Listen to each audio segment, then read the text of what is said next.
What's up, Team Biolayne? Coach James here, and a couple of weeks ago I made a post on the team account about TEF, and Lane actually also made a post about the same topic on his page.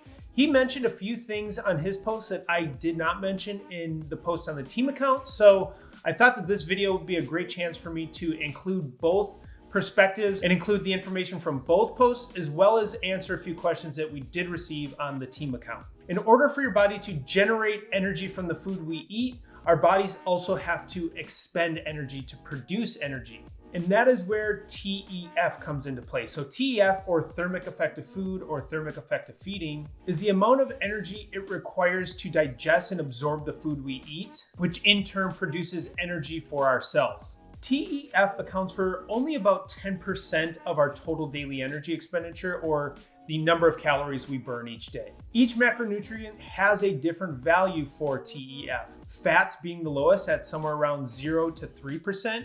Next is carbohydrates at somewhere around 5 to 10%, and protein has the highest value for TEF at roughly 20 to 30%.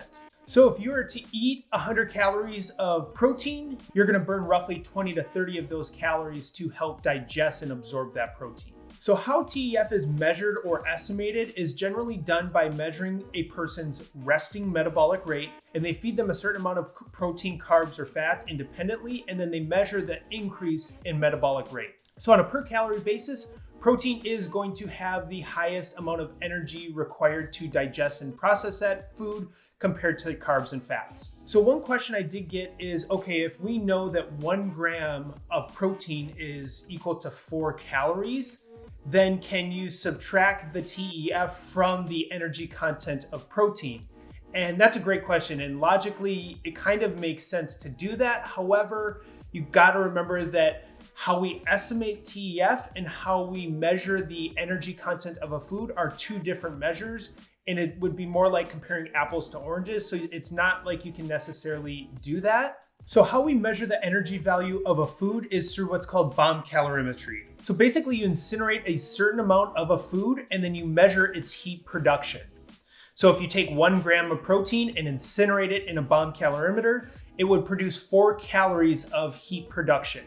And keep in mind that the way that we estimate TEF is through oxygen consumption. So measuring somebody's baseline resting metabolic rate and then the increase after eating a certain food. So the way that we measure those two things are different. So no, it's not like you can necessarily take the TEF value of protein and deduct it from the energy value of protein.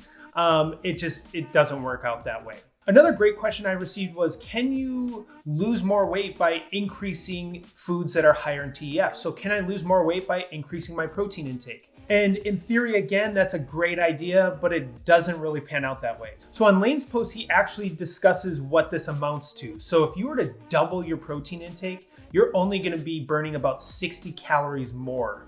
So if you go from maybe 150 grams of protein up to 300 grams of protein while keeping your calories the same, just taking away calories from carbs and fats, it's only about 60 calories different.